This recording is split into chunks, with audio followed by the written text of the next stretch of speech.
Thank you so much for that introduction. It's a great pleasure to be here. Very nice to already have met many of you. So this morning I would like to discuss reincarnation, and I know, of course, this is a topic that has been discussed among theosophists for many years. I would like to try to do it hopefully in a little bit different way, and see what she has said about reincarnation and what she has found among ancient traditions, and also especially why was reincarnation important for Blavatsky. So that's going to be the major topics this morning. So this is just a brief overview of my first talk about reincarnation in relation to ancient traditions, ancient wisdom. So you can see what about reincarnation today? How many people do actually believe in reincarnation today? Has it spread in the West more than it has used to be? What about spirituality today? Is that something that has changed? Is spirituality different from religion today? And what has Blavatsky's role been in this so-called spiritual revival we can talk about? Also, we'll take a look at Blavatsky's quest for ancient knowledge, her study of all these different ancient traditions and her comparisons, and the notion that reincarnation is a universal doctrine to be found all around the world, basically. And finally, some thoughts on theosophy and reincarnation. So, of course, there are many different examinations of reincarnation in the world today, and also in the Western hemisphere, so to speak. So how many people do actually believe in reincarnation?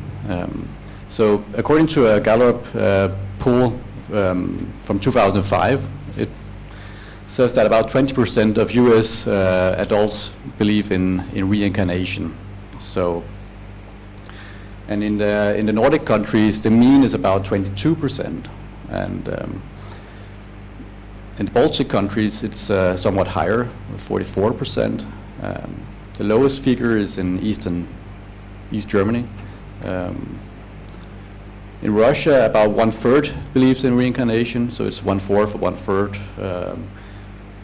Overall, 22% of respondents in Western Europe believe in reincarnation, and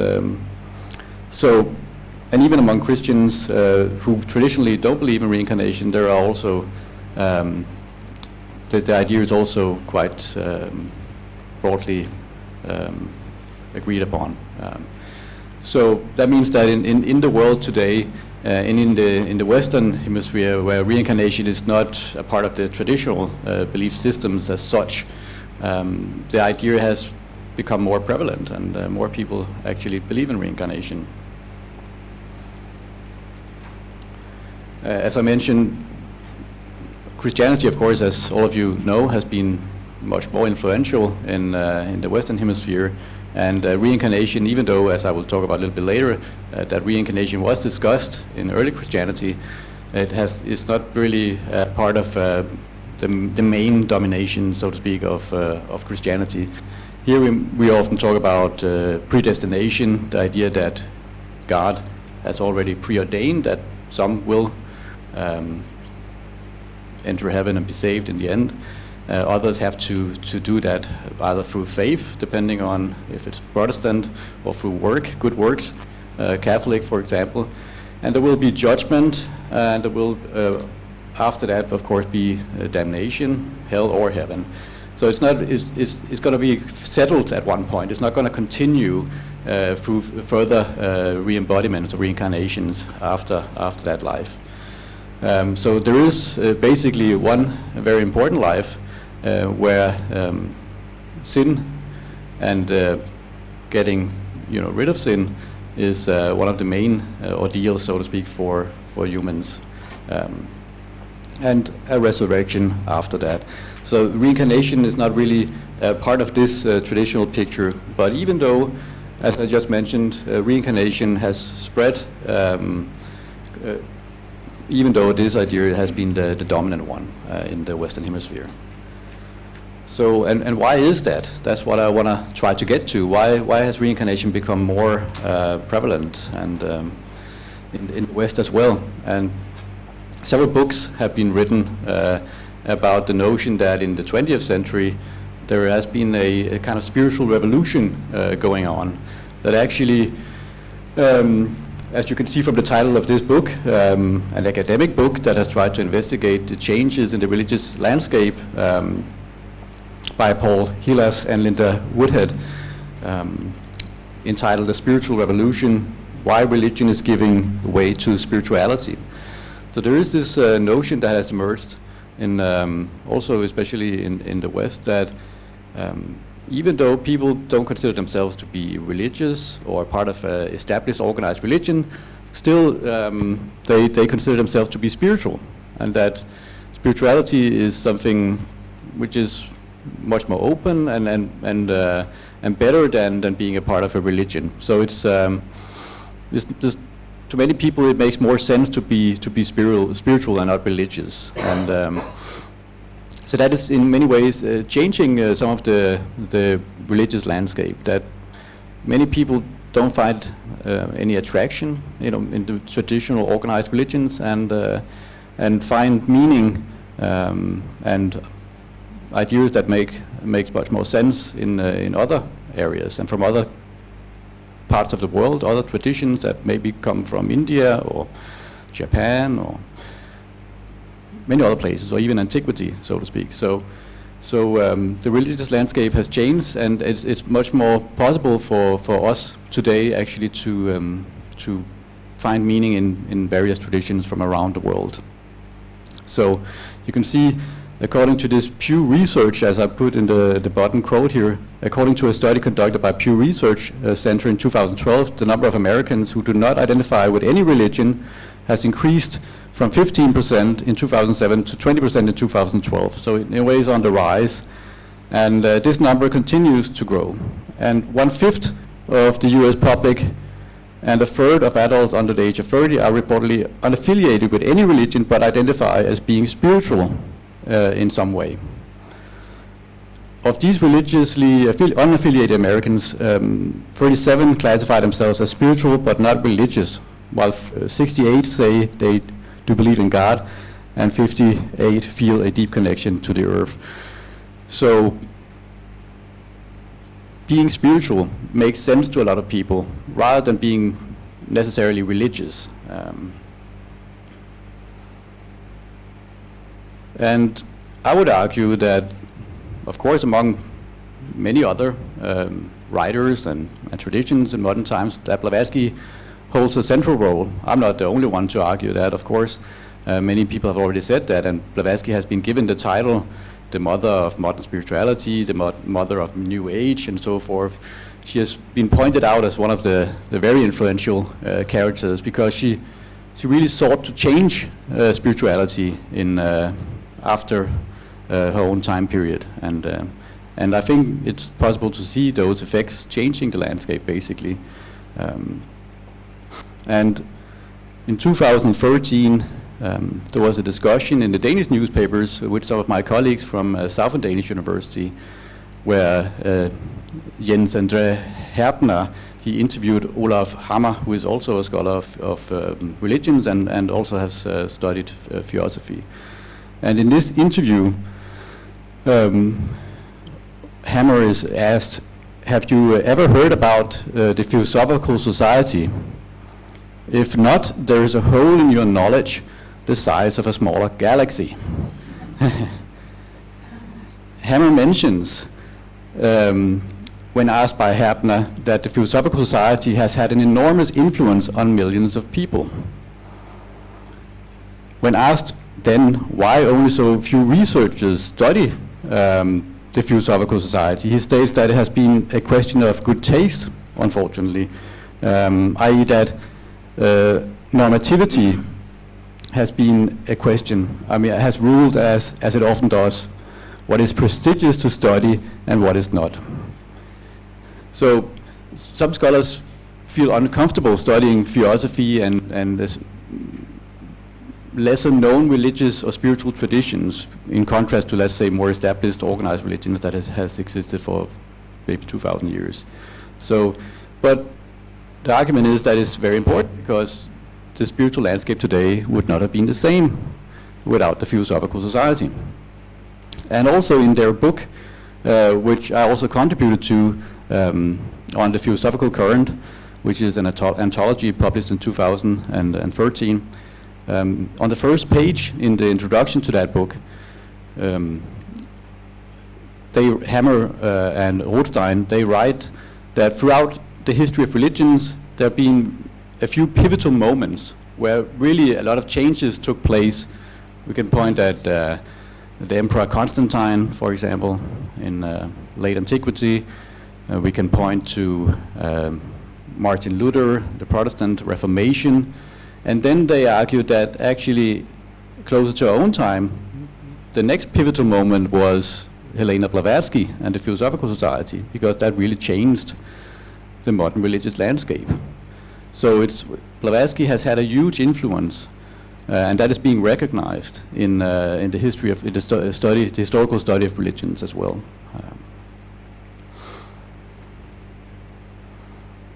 I'm quite sure that most of you are very familiar with Blavatsky,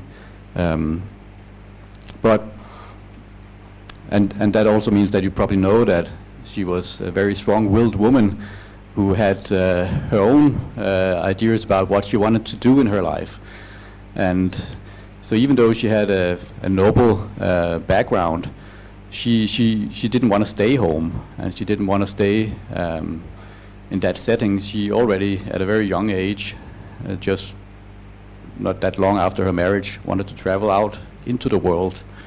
And because she wanted to experience basically authentic spiritual traditions. She wanted to talk with the people who practice various spiritual traditions around the world and talk with them and learn from them and gather all this information, because she wanted to find those universal principles that are part of all the religions. So that was a part of her life story also before coming to New York in 1873. So, and even when she came to New York, to the US, she argues that that was because she was in a way commanded to do so, because she had to be a part of a spiritual revolution that was going on in spiritualism, and that she should come and contribute to that, but also correct it in some ways, because it could easily lead in the wrong direction. So she had this feeling that she had a specific mission, and that mission was to cultivate spirituality in the modern world, basically. And of course, all of you know the story from there, that soon after being a part of spiritualism, she, together with a number of other people, also Alcott, as you know, founded the Theosophical Society, which also had that very open-minded agenda to study the unseen universe, basically, and to study ancient literature as well, study all these esoteric, occult, magical traditions from older times, not just from her own time, but also to go back to ancient religious traditions and spiritualities. And from there she wrote so much in a very short period. Eyes Unveiled, The Secret Doctrine, her collected writings, 15 plus volumes, The Caves and Jungles of Hindustan, so many thousands of pages in a very, very short period, from just the mid 1870s to until her death in 1891. So she spent a lot of time, and most of her work was actually to try to understand all these different traditions from around the world and from different historical periods. She of course argued that Theosophy is not a new invention, it's not a new religion. What she set out to do was to try to find the core principles of all the world religions from around the world, and that's nothing new. And she also thought that if she didn't do that, and if nobody did that, then it might disappear. But it's very important it's a part of a collective human inheritance in a way, to make sure that this knowledge continues, and maybe also that it can have an effect on the world. Because I will come to that in a moment, but she didn't really think that her own time signified a great advanced stage of progress, and that it was a very enlightened time, even though that there had been the Enlightenment, so-called. She felt that spirituality was really lacking, and that it could hurt humanity, basically. So It was very much a spiritual project in that sense. So she wanted to unravel Isis in a way, even though she didn't choose the title for Isis Unveiled as it came to be. That was still a part of a project that had been going on and had been a part of Western culture since Plutarch in his work on Isis and Osiris stated that about Isis, I, Isis, am all that has been, that is, or shall be, no mortal man had ever me unveiled. So there is this notion that there is some secret knowledge that can be unveiled. It's a very classical notion in many religious traditions that in a way we humans also, we live behind a veil in a way, that there is something divine, something unseen. In a way we have to try to get behind that veil, and that's what Blavatsky wanted to do, to get behind that veil and see truth, basically, to see behind all the exoteric religions and dogmas, as she called it. And you can clearly see that this is the program for both her great works, Isis Unveiled and The Secret Doctrine. You can see on some of the first pages of Isis Unveiled, she writes that our work then is a plea for the recognition of the Hermetic philosophy, the anciently universal wisdom religion. And actually it's the only key to the absolute in science and theology. So it can also bridge that great war that was taking place between science and theology at the time. So here she introduced the notion of an ancient wisdom religion, as she called it. And that her work was a plea for the recognition of this, the existence of this wisdom religion. In The Secret Doctrine, written in, or published in 1888, she writes also in some of the first pages pretty much the same, that the aim of this work, The Secret Doctrine, may be thus stated to rescue from degradation the archaic truths which are the basis of all religions, and to uncover to some extent the fundamental unity from which they all spring.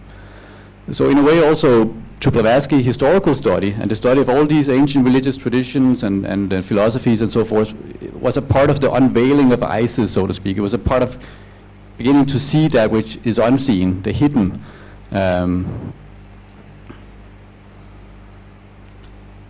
She also writes about this ancient wisdom religion in Isis Unveiled, that a cycle succeeded a cycle, and one nation after another came upon the world stage to play its brief part in the majestic drama of human life. Each new people evolved from ancestral traditions, its own religion, giving it a local color and stamping it with its individual characteristics. And she argues that all these different traditions spring from the same wisdom religion. It's just different colors, different stamps on it.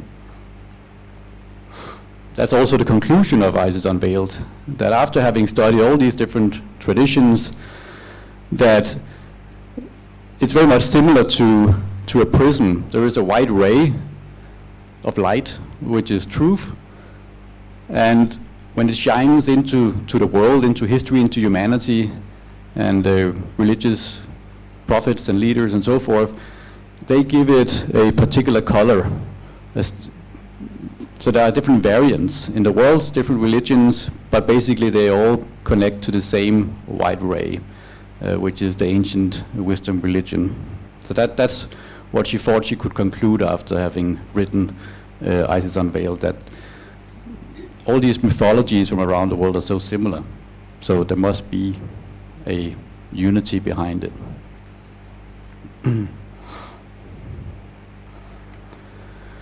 And then she of course gives accounts of how this ancient wisdom religion has been handed down in the different world religions, and she tries to make a kind of draw up a history of it, how one tradition has evolved into another. But I'm sure we will hear more about that during these days here.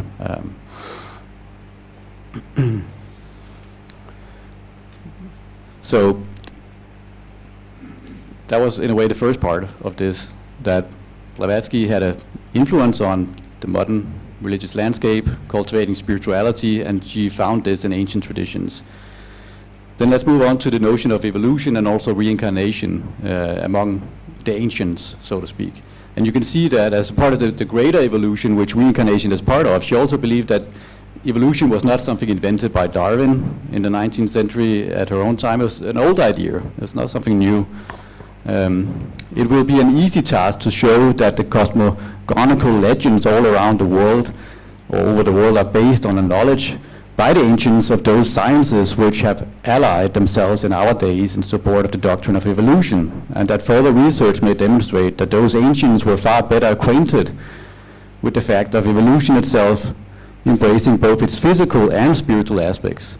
So the ancients, they knew about evolution, but not only that, they also knew that it had two aspects, one physical but also spiritual evolution, which of course was not a part of Darwin's program at the time.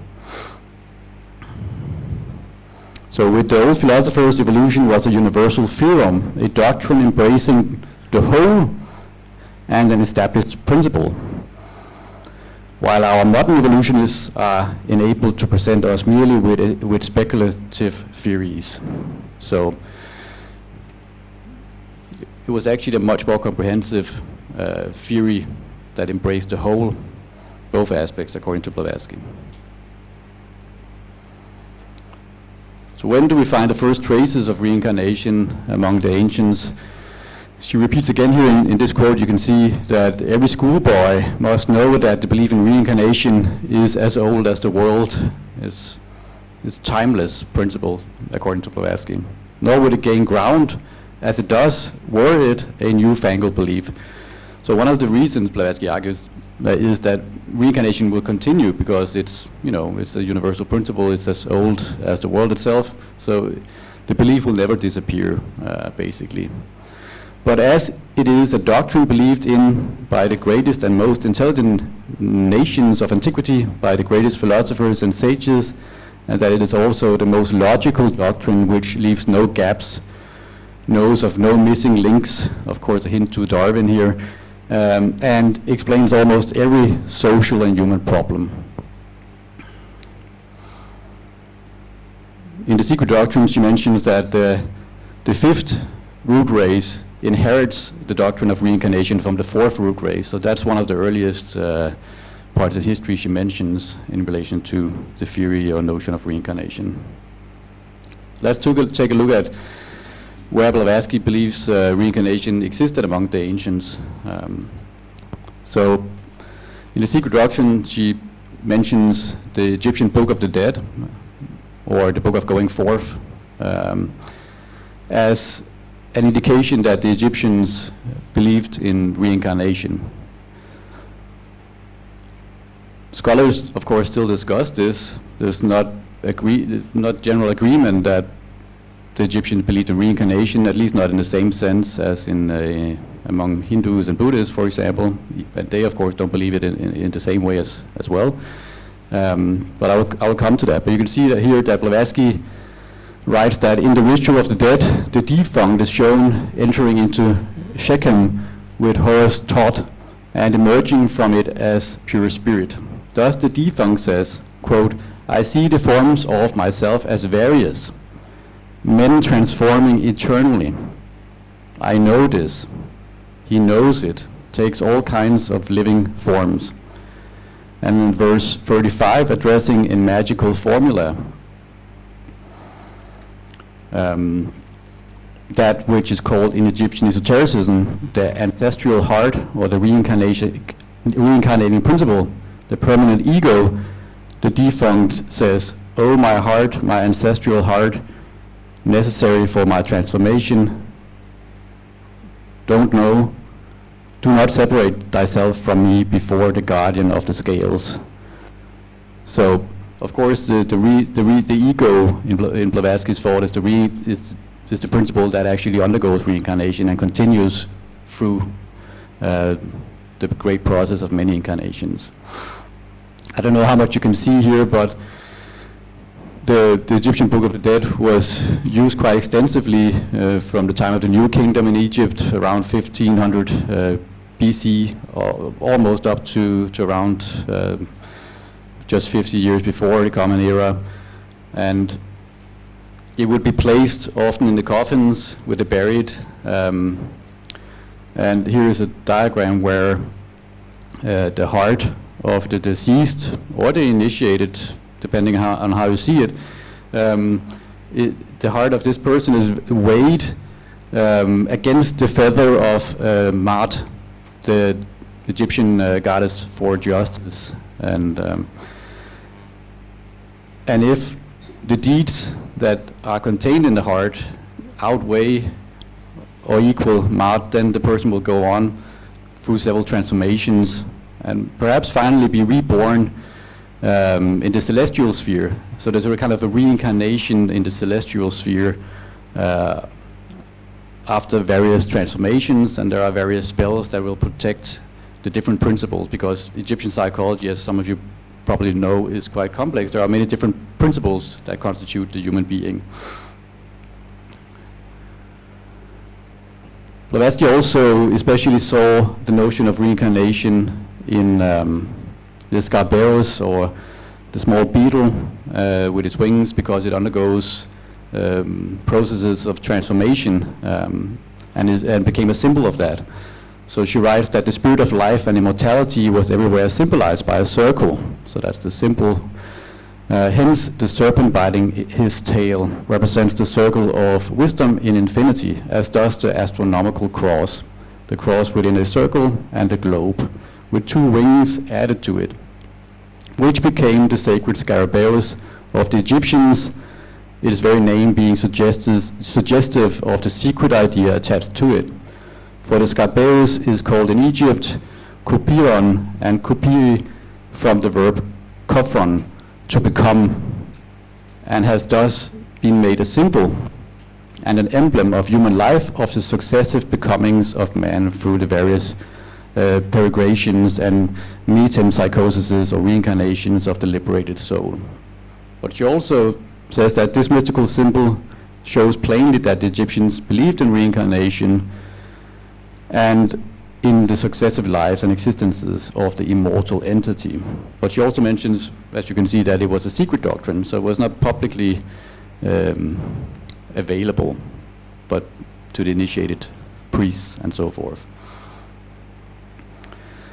So I mentioned that scholars don't agree that the Egyptians necessarily believed in reincarnation, but actually in antiquity we find from Herodotus, the 15th century historian, who wrote an account of Egypt. He actually also writes that, as you can see here, that the Egyptians are also the first who reported the doctrine that the soul of man is immortal, and that when the body dies, the soul enters into another creature which chances then to be coming to the birth. And when it has gone the round of all the creatures of land and sea and of air, it enters again into a human body as it comes to the birth. And that it makes this round in a period of 3,000 years. This doctrine certain Hellenes adopted. He doesn't name who these Hellenes are, but presumably the Pythagoreans. Some earlier and some later, as it were, of their own invention. And of these men, I know the names, but I abstain from recording them. So Herodotus argued that the Egyptians believed in reincarnation. But of course, historians don't agree with much of what Herodotus has said.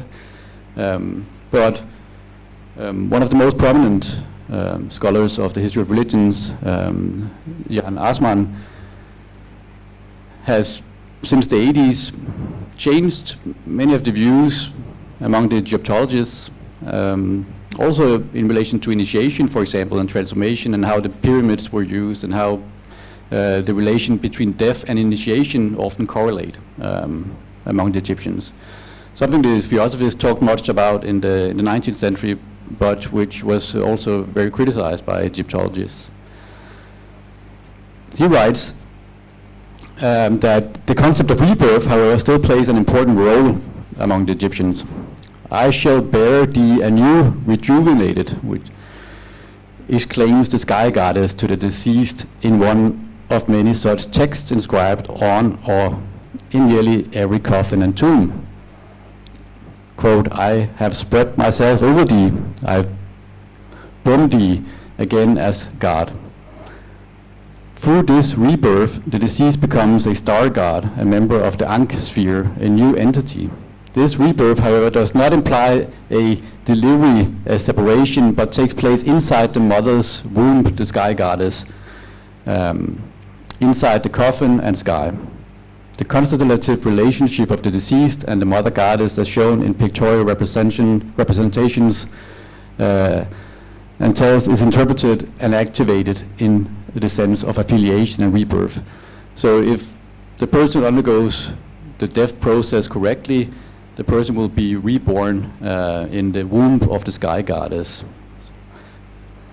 So it's not a reincarnation necessarily, as Herodotus said, in other creatures in this world, but rejuvenated and reincarnated, so to speak, in another world, a higher sphere. Blavatsky also points to the Greeks as a place where the notion of reincarnation was cultivated. She argues that among the Orphites, or the followers of Orpheus, who, according to Blavatsky, instigated some of the Greek mysteries, the mystery tradition in ancient Greece, she writes that the system of Orpheus is one of the purest, morality and of severe asceticism.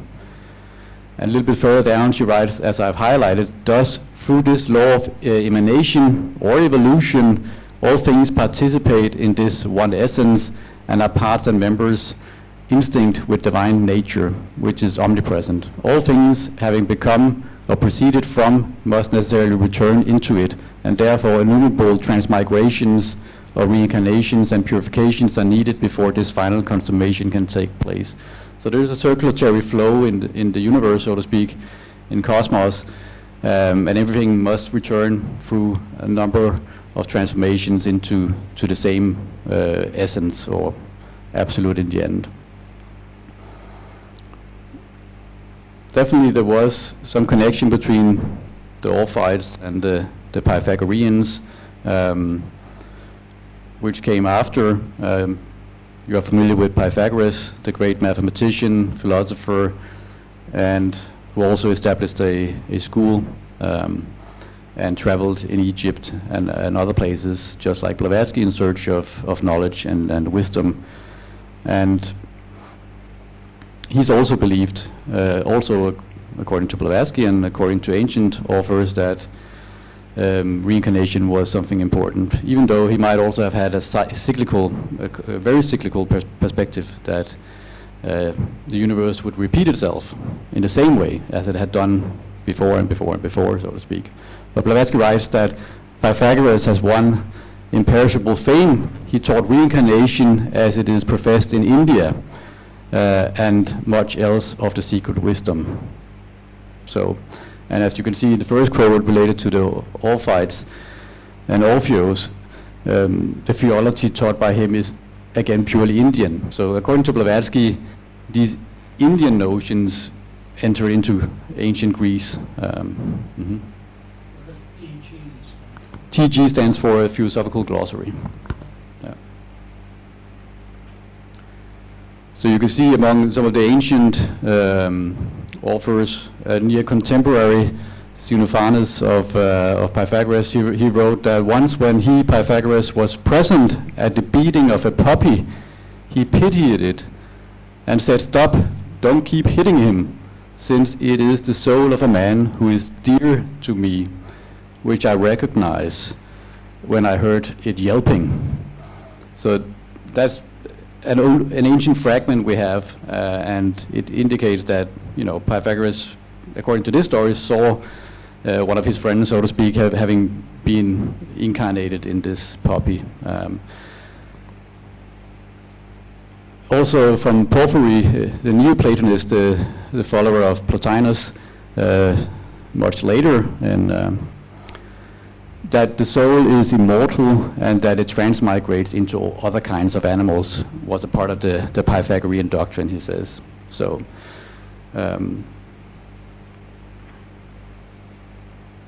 According to Blavatsky, reincarnation was also a part of early Christianity and the doctrines of Jesus as well.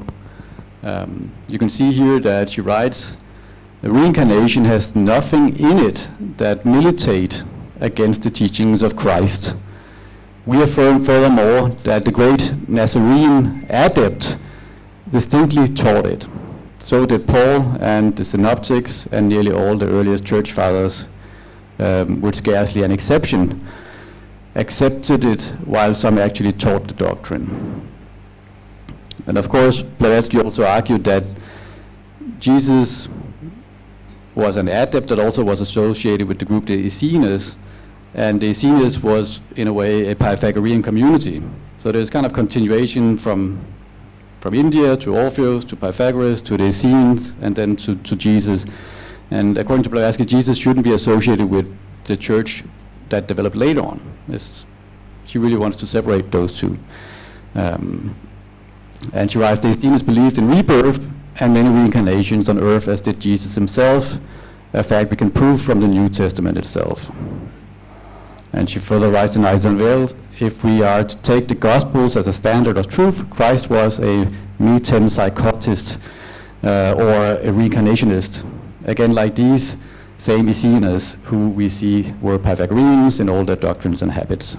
So she also found it among the ancient Christians. I don't want to go into it because it's not Blavatsky, but you can see from this famous picture we have G.R.S. Mead and James Morgan Price. Morgan Price on the left here, and he continued very much to study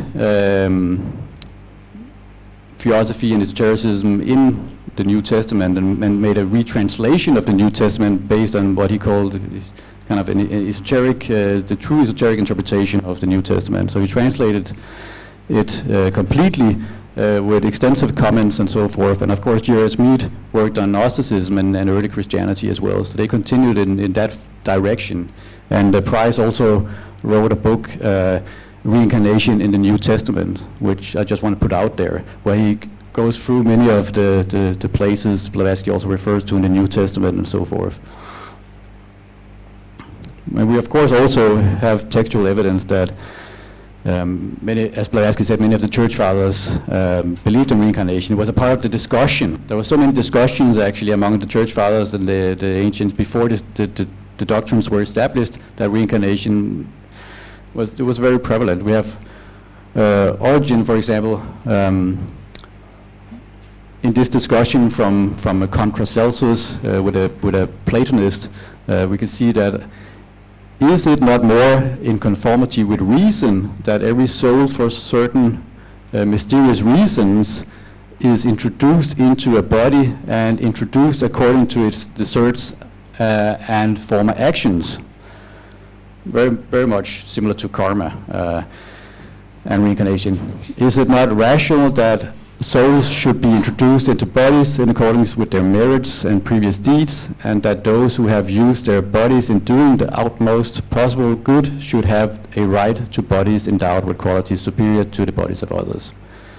The soul, which is immaterial and indivisible in its nature, exists in no material place without having a body suited to the nature of that place, and so forth. So it was basically a discussion among the early church fathers. And you can see here clearly from this discussion from contra Celsus that the notion of reincarnation was there and was being discussed. Blavatsky also briefly points to Confucianism. Of course, that's also debated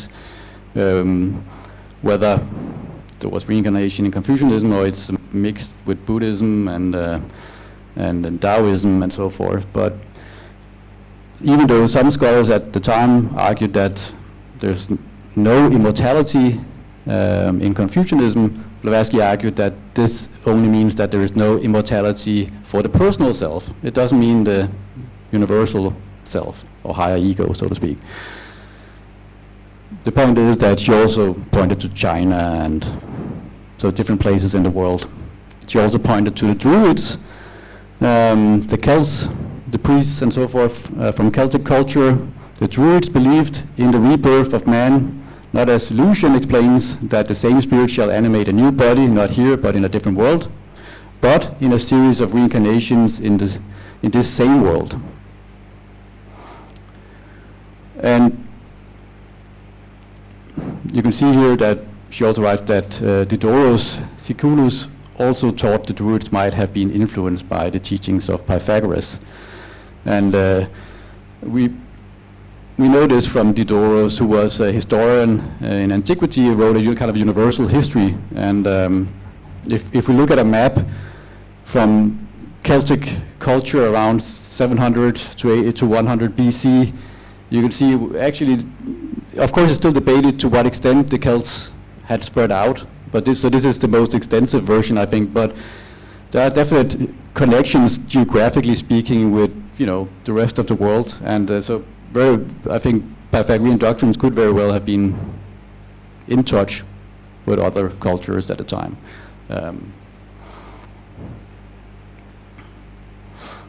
Even Julius Caesar also wrote on the Celts, one of the most comprehensive accounts on the Celts at the time, and he wrote that the principal point of their doctrine is that the soul does not die, and that after death it passes from one body into another, a firm belief in the indestructibility of the human soul, which nearly passes at death from one tenement to another.